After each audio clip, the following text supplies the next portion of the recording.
जय जगन्नाथ। आगको एलटीआर अच्छी एग्जाम आउ अन्यान्य परीक्षा शिक्षक परीक्षा पाई शिक्षण अभिरुचि संस्कृत शिक्षण प्रश्न आज आसतु देखा आम सहित जोड़ी रही यही चैनल को सब्सक्राइब करंतु आउ सांग मानकु शेयर करंतु।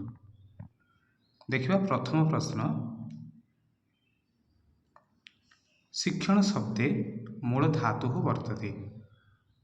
एक रे शिख, दुई शिष, तीन रे सास, चार रे शिक्षा। यार सठिक उत्तर होची एक नंबर एक शिख धातुरु शिक्षण शब्दटी व्युत्पत्ति होइछि। देखिबा परवर्ती प्रश्न, संस्कृत भाषाया कति वेदाः सन्ति। एटा समस्त प्राय जानिथिबे, कहिदउछि चत्वारः वेदाः सन्ति, ऋक्, यजुः, साम, अथर्व। परवर्ती प्रश्न देखिबा, चतुर्विध भाषा कौशलानां क्रम निर्धारणम अस्ति। चारिटी भाषा कौशल जो अच्छे तार क्रम, सठिक क्रम, एक रे श्रवण भाषण पठन लेखन, दुई रे भाषण श्रवण पठन लेखन, तीन रे श्रवण भाषण लेखन पठन, चार रे लेखन पठन श्रवण भाषण। यार सठिक उत्तर हम एक श्रवण भाषण पठन लेखन, एक हूँ सठिक उत्तर। परवर्ती प्रश्न को जीवा, नाटक पाठ्य योजनायां शिक्षक रंगमंचे कारयति।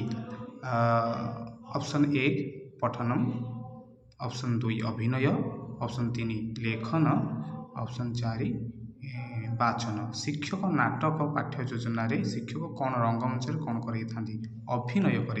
यार सठिक उत्तर होची दुई अभिनय। परवर्ती प्रश्न को जीवा, भाव अभिव्यक्ति ही सर्वोत्तम साधन विद्यते। भाव अभिव्यक्तिर सर्वोत्तम साधन कौन। ऑप्शन एक व्याकरण, ऑप्शन दुई सूत्र, ऑप्शन तीन भाषा, ऑप्शन चार श्लोक। भाषा आमर भाव को अभिव्यक्त करने आर सठिक उत्तर भाषा। आम भाषा जानिला परे ही आमर निजर अभिव्यक्ति को सुंदर भाव में आम उपस्थापना करिपरिबा। परवर्ती प्रश्न को जीवा, संस्कृत शिक्षणस्य प्रयास स्यात्। संस्कृत शिक्षण प्रयास कौन। ऊर्ध्वमुखम, दुई रे अधोमुखम, तीन रे अंतर्मुखम, चार रे बहुमुखम। आमर संस्कृत शिक्षणटा को आम प्रयास करिबा बहुमुखरे, समस्त मुखरे जेमती संस्कृतर स्थापना होई परिबो बा संस्कृत रे समस्ते साधारण ज्ञान बा संस्कृत कहिबा शिखिबे। यार उत्तर हम ऑप्शन चार बहुमुखम। परवर्ती प्रश्न को जीवा, केन छात्रेषु सर्वांगीण विकासं संपादयितुं शक्यते। केमिति छात्रर सर्वांगीण विकास को आम संपादन करिपरिबा। परीक्षा द्वारा, पठन द्वारा, मूल्यांकन द्वारा, भाषण द्वारा। आम सर्वांगीण विकास होइछ बोले आम केमिति संपादन जानिपरिबा। यार मूल्यांकन करने द्वारा पिलार केमिति तार विकास होइछ सेठु आम जानिपरिबा। ऑप्शन 3 हम राइट आंसर। परवर्ती प्रश्न, मूल्यांकन गतिविधम भवति। एक रे 3 विध, दुई रे 5 विध, तीन रे 2 विध, चार रे 4 विध। यार सठिक उत्तर होची 3 2 विध होची आभ्यंतर बा आंतरिक मूल्यांकन, बाह्य मूल्यांकन।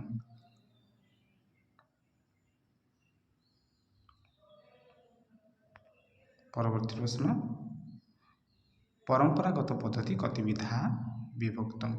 परंपरा पद्धति केते प्रकार भाग कराई। एक धा, द्विधा, त्रिधा, पंचधा। यार सठिक उत्तर होची द्विधा होची बा दुई ऑप्शन होची ठीक उत्तर। परवर्ती प्रश्न, कह शास्त्रीय गद्य ग्रंथ। एक वैदिक गद्य, दुई रे पौराणिक गद्य, तीन रे कादम्बरी, चार रे आरण्यक ग्रंथ। यार सठिक उत्तर होची कादम्बरी।